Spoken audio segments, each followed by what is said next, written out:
இந்த வாரத்தோட வெளியே போயிடுவார் நினைச்சிட்டு இருந்த கலையரசன் இன்னைக்கு நாமினேஷன் ஃப்ரீ பாஸ் ஜெயிச்சிருக்காரு. எவிக்ஷனில் ஏற்பட போகும் மாற்றங்கள் என்ன? அது மட்டும் இல்லாம கடந்து வந்த பாதை அப்படிங்கிற கதை சொல்ற டாஸ்க்ல இவங்க தான் போர் கண்டஸ்டன்ட் அப்படிங்கிற மாதிரி 2 பேரை தேர்ந்தெடுத்திருக்காங்க. அது நியாயமா இருக்கா? பார்வதியோட பார்வையும் பார்வதியோட கோபங்களும் எந்த அளவு நியாயம் அப்படிங்கிற ஒரு விஷயத்து கூட கரடியே காரி துப்புன மூமெண்ட் அப்படிங்கிற மாதிரி இன்னைக்கு பிக் பாஸ் ஹவுஸ்மேட்ஸை கூப்பிட்டு காரி துப்பி இருக்காரு. அதுக்கான காரணம் என்ன? வரும் வாரங்களில் இந்த கேம் எப்படியெல்லாம் மாறப்போகுது, பிக் பாஸ் கொடுத்த வார்னிங்கும் பிக் பாஸ் கொடுத்த ஒரு ஹிண்ட்டும் என்ன அப்படிங்கிறத இந்த வீடியோவில் பார்க்க போகிறோம். இது பிக் பாஸ் சீசன் 9 ரிவ்யூ 26வது நாள். நான் உங்க விஜய் டாமினிக்.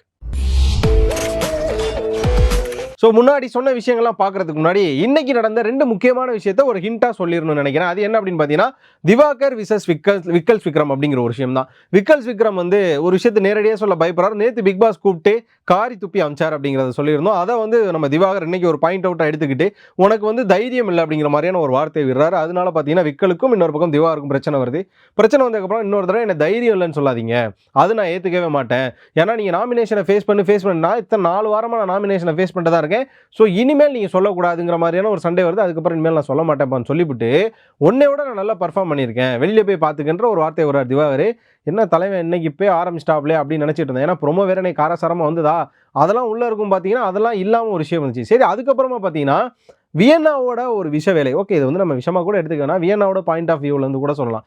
இன்னைக்கு வியன்னா சொன்னது எனக்கு ரொம்பவே ஆச்சரியம். பார்வதி கிட்டையும் திவாகர் கிட்டையும் அவங்க பேசினதும் மற்ற ஹவுஸ்மேட்ஸை பற்றி சொன்னதும், ஒருவேளை 24 நாள் வியன்னா வந்து எல்லாரையும் பற்றி அப்சர்வ் பண்ணி யாருக்கிட்ட இருந்தால் நம்ம வந்து சேஃபாக இருப்போம், யார் லைம் லைட்டில் இருக்காங்கன்றதை தெரிஞ்சு அவங்க கிட்ட போய் பேசுகிறாங்களோ அப்படிங்கிற மாதிரி தான் இருந்தது. திவாகர் வந்து நல்லவர், திவாகர் வச்சு எல்லாம் காமெடி பண்ணுறாங்க, ஆனால் அதே திவாகர் பேசினா கோவப்படுறாங்கன்ற மாதிரியான வார்த்தைகள்லாம் சொல்கிறப்ப வியன்னா நீங்கள் கொஞ்சம் இந்த பக்கம் இருந்து பார்த்துருக்கலாமே அப்படிங்கிற மாதிரியான விஷயங்கள் தோணுச்சு.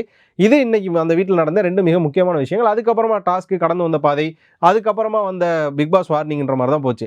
இதுல எவிக்ஷன் ஃப்ரீ பாஸ் ஜெயிச்ச கலையரசன் நான் கனின்னு சொன்னேன். இதுல கடந்து வந்த பாதை டாஸ்க்கு கலந்து தான் பேசணும். ஏன்னா அந்த கடந்து வந்த பாதை டாஸ்க்கை வந்து கதை சொல்ல போறேங்கிற மாதிரி மாத்தி பண்ணிட்டு இருந்தாங்க.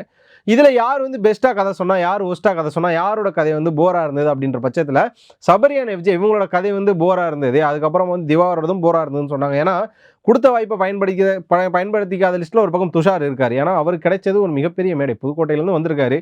இந்த பிக் பாஸ் மூலமாக வெளியில் தெரிய போகிறார். ஏன்னா தர்ஷன்லேருந்து எவ்வளவோ பேர் இந்த சீசனில் வேறு நாடுகள்லேருந்து வேறு ஸ்டேட்ஸ்லேருந்து வந்து அவங்களோட ப்ரொஃபைலை எஸ்டாப்ளிஷ் பண்ண இந்த நேரத்தில் உங்களை எல்லாம் கொரியன் பாய் நினச்சிட்டு இருக்கப்போ நீங்கள் ஒரு புதுக்கோட்டைக்கார பையன் அப்படின்னா இன்னும் கொஞ்சம் எஸ்டாப்ளிஷ் பண்ணியிருக்கலாம். ஸோ அதை பண்ணாம விட்டார்ல, அதனால அவர் வந்து கொடுத்த வாய்ப்பை தவற விட்டார் அப்படிங்கிற ஒரு விஷயமும், அதே நேரம் போர் அடித்த மாதிரி இருந்தது அப்படின்னு சொல்லி வாட்டர் மெலன். அதுக்கப்புறம் பார்த்தீங்கன்னா வாட்டர் மெலன் எல்லாம் சொல்லலாம். ஏன்னா அவர் ரொம்ப லென்த்தாக பேசியிருக்காரு, நமக்கு தான் தெரில. 1 மணி நேரம் எபிசோடில் 10 நிமிஷம் கேட்க நமக்கு கடுப்பாக இருக்கே, அவரெல்லாம் ரொம்ப நேரம் பேசியிருக்காரு.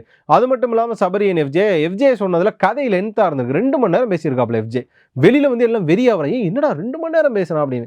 நான் தப்பு சொல்லலை, எஃப்ஜே வந்து கடந்து வந்த பாதைகள் அந்த அளவு இருந்திருக்கு. இங்கே 1000 லைட்ஸ் நம்ம ஆஃபீஸ் இருக்கிறதுக்கு ஆப்போசிட் ஏரியாவில் தான் இருந்திருக்காப்புல. இருந்தாலும் அப்படி எப்படி சொல்கிறது, இங்கே இருந்த ஒரு பையன் இப்போ பாதி மூலமாக போய் அதுக்கப்புறம் அவரோட டேலண்ட்டை காட்டி இந்த இடத்துல வந்து நிற்கிறலாம் சாதாரணம் கிடையாது. ஆனால் அதை ஏற்றுக்கிற மனநிலையில் அந்த வீட்டில் இருக்கவங்க இருக்காங்க. அவங்க சைக்காலஜிக்கல் என்ன ப்ராப்ளமில் இருக்காங்கன்னு தெரில. ஸோ 2 மணி நேரம் கதை சொன்னதுனால எஃப்ஜேவையும் அதே நம்ம சபரியோட கதை பெரிய இம்பாக்ட் ஏற்படுத்தலை, மோட்டிவேட் ஆகலை அப்படிங்கிற ஒரு விஷயம் சொல்லியிருந்தாங்க. இதெல்லாம் ஒரு பக்கம் சொல்லிட்டு இந்த வாரம் கதை சொன்னதில் சிறந்த நபர்கள் 2 பேர் யார் அப்படின்னு பார்த்தீங்கன்னா கலையரசன் லிட்டரலி நம்ம பாராட்டணும். ஏன்னா கலையரசன் ஒரு எக்ஸாம்பிள் இந்த ஒரு விஷயத்தில். ஏன்னா அகோரி கலைன்னு சொன்னாங்க, நான் அவ்வளோ முடிஞ்சிட்டேன்னாங்க, என் ஒய்ஃபை பற்றி தப்பாக பேசினாங்க, நான் பிரிஞ்சுட்டேன், நான் காணாமல் போயிட்டேன்னாங்க, நான் இப்போ வந்தது என்னோட அடையாளத்தை மாற்றின்னு சொல்லி ஒரு கம்பேக் கொடுத்துருக்காருல்ல. ஸோ அது மோட்டிவேட்டராக இருந்தது அப்படின்ற பட்சத்தில் கலையரசனுக்கும், அதே நேரம் கனியக்கா அவங்களோட பாதை, அதுக்கப்புறமா வந்து அவங்க வே ஆஃப் டாக் அப்படின்னு சொல்லி கொடுக்குறாங்க. எனக்கு என்ன கனியக்கா பிறந்ததுலேருந்து கஷ்டப்பட்ட மாதிரியான கதைகள்லாம் கிடையாது. ஏன்னா அவர் அகத்தியன் அப்படிங்கிறவரோட பொண்ணுன்றதுனால அகத்தியன் எவ்வளோ சக்ஸஸ்ஃபுல் டேரக்டர்னு தெரியும். அதனால் அவங்க கஷ்டப்பட்டு பணத்துக்காக சான்ஸுக்காக மாதிரியான ஒரு விஷயங்கள் நமக்கு தெரியல. பட் அதெல்லாம் தாண்டி உள்ளே அவங்க பேசின நிறைய விஷயங்கள் நம்ம பார்க்காம இருந்திருக்கலாம், உள்ளே வந்து அவங்களுக்கு தெரிஞ்சிருக்கலாம். அதனால் கனிக்கும் இங்கே கலையரசன் கொடுக்கப்பட்டது. இதில் கனிக்கு கொடுக்கப்பட்டது லைட்டாக ஒரு 80% நம்ம குரூப்பிசம் தெரிஞ்சுன்னு வச்சுக்கோங்களேன். எனக்கு கனியக்கான்னு நீங்கள் சொல்கிறப்பலாம் எனக்கு டக்குன்னு குரூப்பிசம் தான் ஞாபகம் வருது. காரணம் என்னென்னா, மற்ற ஹவுஸ்மேட்ஸுக்கு ஒரு அப்ரிசியேஷன் கொடுக்குறப்ப இருக்கிற ஃபேஸும் இருக்கிற ஹாப்பினஸும் கனியக்காட்ட சொல்லும்போது டபுள் மடங்கு கனியக்கான்னு சொல்லி இவங்க சொல்கிறப்போ ஒருவேளை இருக்குமோ, குரூப்பிசம் உண்மையாகவே இருக்குமோ அப்படிங்கிற மாதிரியான ஒரு விஷயங்கள்லாம் இருந்தது. இன்றைக்கி பார்த்தீங்கன்னா எவிக்ஷன் ஃப்ரீ பாஸை ஒரு பக்கம் கலையரசனும் இன்னொரு பக்கம் கனியக்கா வின் பண்ணிட்டாங்க. இதில் கலையரசன் வின் பண்ணதான் மிகப்பெரிய நம்மளுக்கு வந்து சர்ச்சையே இல்லைனா சந்தேகத்தை ஏற்படுத்தக்கூடிய ஒன்று. ஏன்னா இந்த வாரம் கலையரசன் தான் ஓட்டில் லீஸ்ட்டில் இருக்கார், அதனால் அவர் வெளில போயிடுவார் அப்படின்னு நினச்சிட்டு இருந்தோம். அதே நேரம் வைல்ட் கார்டு கண்டஸ்டன் 4 பேர் உள்ள வராங்க, அதனால் டபுள் எவிக்ஷன் இருக்குன்னு நினச்சிட்டு இருந்த நேரத்தில் திடீர்னு கலையரசன் வந்து ஒரு பக்கம் நாமினேஷன் ஃப்ரீ பாஸ் ஜெயிக்கிறாங்க, இன்னொரு பக்கம் பார்த்தீங்கன்னா கனியக்கா ஜெயிக்கிறாங்க. ஆனால் இதில் மிக முக்கியமான விஷயம் என்னென்னா, இந்த நாமினேஷன் ஃப்ரீ பாஸ்ங்கிறது அடுத்த வாரத்துக்கான, இந்த வாரத்துக்கு கிடையாது. அதனால இந்த வாரம் கலையரசன் போறதுக்கான வாய்ப்புகள் 99% இருக்கு. ஒருவேளை கலையரசன் போறான்ற பட்சத்தில் அந்த பாஸை வேற யாருக்காவது மாற்றி விடலாம் அப்படின்னு ஒன்று இருக்கு. பட் கனியக்கா இந்த வாரம் போவாங்களா அப்படின்னு கேட்டிங்கன்னா கண்டிப்பாக அதில் சந்தேகம் தான். அதனால கலையரசன் நாமினேஷன் ஃப்ரீ பாஸ் வாங்கினாலுமே இந்த வாரம் வெளியாகிறதுக்கான வாய்ப்புகள் நிறைய இருக்கு. பொறுத்திருந்து பார்ப்போம், நாளைக்கு என்ன ரிசல்ட் தெரிஞ்சிடும். அதே நேரம் பார்வதியோட பார்வையிலேருந்து இந்த கேமை பார்க்கணும்னு சொல்லியிருந்தேன். என்ன அப்படின்னா, பார்வதி ஒரு பக்கம் எஃப்ஜே கதை சொல்லிட்டு இருக்கும்போது லைட்டாக கொட்டாய் விடுறது, தூக்கம் வர மாதிரி பண்ணது, வெளில வந்து என்னாலாம் கேட்க முடியாதுன்னு சொல்கிறப்போ நம்ம லிட்டரலி ஒரு மாதிரி என்ன பார்வதி நீங்கள் இதை தான் வந்து பிரவீன் காந்திலேருந்து பண்ணிட்டு இருக்கீங்கன்றப்போ அவங்க தான் வந்து முதல்ல பிரேக் பண்ணுறாங்க, 2 மணி நேரம் பேசுகிறான் அப்படின்னு. அதுக்கப்புறம் அந்த இன்னொருத்தாரு கமருதீன் அவங்களே என்ன சொல்கிறாங்கன்னா, ஒரு வாழ்க்கையில் நடந்த மூமெண்ட்டு பேசினா நான் நயன்தாரா கூட நினச்சிருக்கேன், நான் ஒரு இன்டர்வியூ பண்ணியிருக்கேன், நான் இங்கெல்லாம் பண்ணியிருக்கேன், இதெல்லாம் பேசியிருக்கலாம். பட் அதெல்லாம் பேசல, அந்த டாஸ்க்கு கிறிஸ்பாக இருக்கணுன்ற மாதிரியான ஒரு விஷயங்கள் வைக்கும்போது அவங்க லைட்டாக பார்வதி மேலே கோவம் வருது. ஆனால் அதே ஒரு விஷயத்தை அவங்க கனி மேலே எடுத்துகிட்டு வரப்போ கோவம் கலந்து ஒரு கிளியரிட்டி கிடைக்குது. என்ன அப்படின்னா, முதல்ல கோவம் ஏன் வருதுன்னா, எப்படி கனியாக்கா உங்களுக்கு மட்டும் வாரம் நடக்குது, மிகப்பெரிய ஆச்சரியங்க்கா, சூப்பர்க்கா, வாழ்த்துக்கள்கான்னு சொல்லிட்டு ஒரு அஞ்ச போலிச்சா ஒரு வாழ்த்தை கொடுத்துட்டு வராங்க. ஆனால் அவங்க வெளியில் வந்து திவாகர்ட்டையும் கலைகிட்டையும் சொல்கிறப்போ ஓகே, இப்போ வந்து கனியக்கா இவங்க சேவ் பண்ணணும்னு நினைக்கிறாங்க, அதனால தான் செலக்ட் பண்ணி கொடுத்துருக்காங்க அப்படிங்கிற ஒரு விஷயமும் இந்த வீட்டில் கேம் விளாட்றப்பவும் சரி, ஒரு சில இடங்களில் கனியக்காவை மட்டும் இவங்க சேவ் பண்ணுறாங்க. ஏன்னா வந்து ஒரு மதர் மாதிரி அந்த அன்பு கேங்கில் எப்படி வந்து நம்ம அர்ச்சனாக்கா இருந்தாங்களோ, எப்படி அதுக்கடுத்து அந்த பிரியங்கா தேஷ்பாண்டே இருந்தாங்களோ, அதே மாதிரி இங்கே இவங்கள வச்சிருக்கணும்னு அவங்க நினைக்கிறாங்க போல். அதே மாதிரியான ஒரு விஷயம் நமக்கு இன்றைக்கி வந்து நாமினேஷன் ஃப்ரீ பாஸில் தெரிஞ்சது. Not only nomination free pass, normal big boss ஹவுஸ்லேருந்து லக்ஸுரி, அதாவது சூப்பர் டிலக்ஸ் போகிறதா இருக்கட்டும், இங்கேருந்து ஒரு நல்ல ஸ்டேஜுக்கு போகிறதா இருக்கட்டும், பெஸ்ட் பர்ஃபார்மர், இது எல்லாத்துலேயுமே கனியக்கான்றப்போ பிரவீன் பண்ண கேப்டன்சி அளவு கூட கனியக்கோட கேப்டன்சி தெரியல அப்படின்ற பட்சத்தில் கனியக்கா எப்படி ஒரு பெஸ்ட் பர்ஃபார்மராக மாறினாங்கன்றது இப்போ வரையும் ஒரு சந்தேகம் தான். இந்த ஒரு விஷயத்தில் பார்வதியோட கேம் வந்து கொஞ்சம் கிளியரிட்டியாக இருந்தது. பட் அதே நேரம் கலையரசன் மேலே நமக்கு ஒரு வருத்தம், இங்கே இவங்கள்ட்டலாம் நல்லா பேசிட்டு திவாகர்ட்டையும் பார்வதியிட்டமே இவங்கள பற்றி தப்பாக பேசுகிறாங்களா, அது நமக்கு ஒரு வருத்தமாக இருந்தது.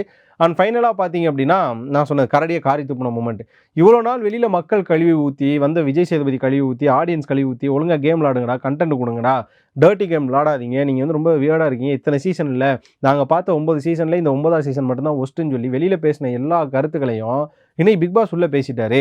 அதாவது என்ன சொல்கிறா, நீங்கள் ரொம்ப சேஃப் கேம் விளாட்றீங்க, இதெல்லாம் விளாண்டு தொலையாதீங்க. இது மட்டும் இல்லாமல் இனிமேல் நான் ஒழுங்காக விளாடுவேன், கண்டென்ட் கொடுக்குறதுக்காக விளாட மாட்டேன், நான் வந்து இந்த கேம் என்ன வந்து பெப்பியாக எடுத்துகிட்டு போவேன்னு சொல்லி ப்ராமிஸ் பண்ணுவேன்னு சொல்லி சத்தியம் வாங்கி, இதுக்கப்புறமும் நீங்கள் எப்படி பண்ணீங்கன்னா அதுக்கப்புறம் நான் என்ன பண்ணுவேன்னு எனக்கே தெரியாதுன்னு சொல்லி, அதே நேரம் அரோராவாக இருக்கட்டும், இந்த பக்கம் ரம்யா ஜோவாக இருக்கட்டும், இவங்ககிட்டலாம் போயிட்டு இதை நான் ஏன் சொல்கிறேன்னு பார்த்துக்கோங்க, இதை வந்து நான் ஒரு தடவைக்கு மேலே சொல்ல மாட்டேன், உங்களுக்கு புரியுதா அப்படின்னு சொல்லி பர்ட்டிகுலராக ஒரு ஆளாக சொன்னதாக இருக்கட்டும். அதெல்லாம் தாண்டி இந்த கேமை இனிமேல் விளாண்டு ஒழுங்காக எடுத்துகிட்டு போகிறது உங்கள் கையில் தான் இருக்குது, இல்லைனா அதுக்கப்புறம் என்ன வேணால் நடக்கலாம்னு சொல்லி வார்னிங்கும் கொடுத்து, அதுக்கப்புறம் கண்டிஷனும் போட்டு, அதுக்கப்புறம் ரெக்வெஸ்ட் அப்படிங்கிறத தாண்டி உங்கள்கிட்ட நான் உரிமையாக கேட்குறேங்கிற ஒரு வார்த்தையாக சொல்லிட்டு போயிட்டாரு.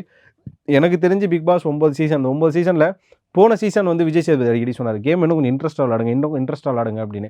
ஏன்னா போன சீசன் ரொம்ப கன்னிங்காக வந்தாங்க.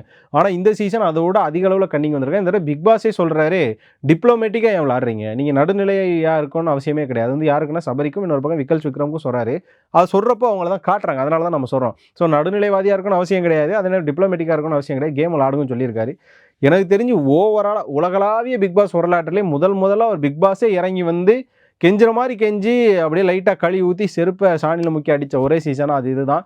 இதுக்கப்புறமும் இவங்க திருந்த போகிறாங்களா, இல்லை நாளைக்கு வர விஜய் சேதுபதி இந்த தகுதி தராதரம் அந்த பிரச்சனையை பற்றி பேச போகிறாரா, இல்லை பிக் பாஸ் இன்னைக்கு பேசின வச்சு இவங்க கேம் விளாண்டு கண்டென்ட் தராங்களா இல்லையா, இவங்க நாகரிகம் பற்றி சொல்ல போகிறாரா, இல்லை என்ன விஷயங்கள் பேச போகிறாருன்னு தெரியல. ஸோ நாளைக்கு யார் எவிக்ட் ஆகிறா அப்படிங்கிறத கண்டிப்பாக நாளை எபிசோட்லேயே நான் சொல்லிடுவேன். ஏன்னா சண்டே தான் நமக்கு சொல்லுவாங்க, இதனால் நாளைக்கு நான் உங்களுக்கு வந்து எக்ஸ்க்ளூசிவாக சொல்லிடுறேன். இது மட்டும் இல்லாமல் வைல்ட் கார்டு கண்டஸ்டன்ட் எப்படி வர போகிறாங்க, பிக் பாஸ் சொன்னார் இனிமேல் கேம் எவ்வளோ டஃபாக வேணால் மாறும் அப்படின்னு சொல்லி. அப்படியாப்பட்ட டஃபான கேமுக்கு தான் நாங்களும் காத்திருக்கோம். யாரெல்லாம் அந்த டஃபான கேம் காத்திருக்கீங்க. இன்றைக்கி நாமினேஷன் ஃப்ரீ பாஸ் கனியக்காவுக்கும் இங்கே நம்ம கலையரசனும் கிடைச்சது எந்தளவு டிசர்வான ஒன்று. இது மட்டும் இல்லாமல் பார்வதி ஒரு நேரம் குரூப்பிசம் சொல்கிறப்போ நம்ம கோவப்பட்ட நம்ம இன்றைக்கி அவங்களோட பார்வையிலேருந்து பார்க்குறப்ப தகுதியான ஒரு நம்பர்கிட்ட இருந்து இன்னொரு ஆளுக்கு போகிற ஒரு விஷயத்தை யாரெல்லாம் ஃபீல் பண்ணீங்க. திவாகர் ஓவர் கான்ஃபிடென்ஸில் எல்லாருக்கிட்டையும் நான் பண்ணதில் நீ 10% கூட இல்லை, நான் 10 பண்ணல நீ 30% கூட இல்லைன்னு சொல்லி எல்லாரையும் கம்பேர் பண்ணி டிமோட்டிவேட் பண்ணுறாரு. அதை யாரெல்லாம் தவறாக பார்க்குறீங்க. இது மட்டும் இல்லாமல் இந்த எஃப்ஜேவாக இருக்கட்டும், சபரியாக இருக்கட்டும், இவங்களோட கதை சொன்ன டாஸ்கில் யாரோட டாஸ்க் உண்மையாகவே, யாரோட கதை உண்மையாக போராக இருந்தது, யாரோட மோட்டிவேட்டாக இருந்தது, யார் கொடுத்த வாய்ப்பை பயன்படுத்திக்கல அப்படின்னு சொல்லி உங்களுக்கு இருக்கும் கருத்துக்களை கண்டிப்பாக கமெண்ட்டில் சொல்லுங்கள்.